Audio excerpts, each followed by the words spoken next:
Les bandes indiquées au sol sont bien là, mais depuis un mois, elles ne servent plus à grand chose. Les rescapés à 4 roues sont assez rares.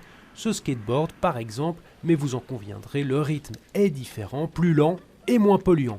L'annonce avait été faite avec beaucoup d'enthousiasme, mais aujourd'hui, la ville fait machine arrière. Dès demain, le bois de la Cambre ouvrira partiellement aux voitures. Un accord qui tient compte d'un équilibre. Un équilibre entre la fonction récréative du bois, qui est fondamentale pour nous. Beaucoup de Bruxellois n'ont pas d'espace vert, n'ont pas, dans leur quartier, n'ont pas de balcon, n'ont pas de jardin. Et le fait aussi qu'il ne faut pas asphyxier Uccle. Et oui, pendant le confinement, pas de problème de circulation, mais depuis une semaine, la chaussée de Waterloo bouchonne encore plus que d'habitude. Des pétitions ont été lancées d'abord pour rouvrir le bois aux voitures, ensuite pour le laisser fermer.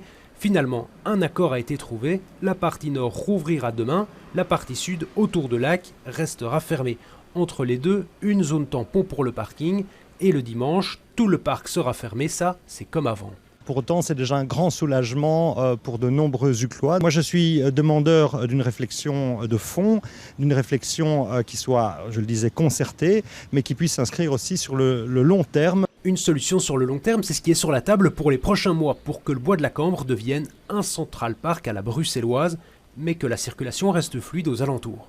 Il y a un plan qui est décidé au niveau régional, on a dit qu'on voulait bien se mettre à table en effet pour l'étudier. Il va encore un pas plus loin, il va réaménager l'espace, ça veut dire qu'à terme, près de 80% du bois sera uniquement consacré à l'activité récréative.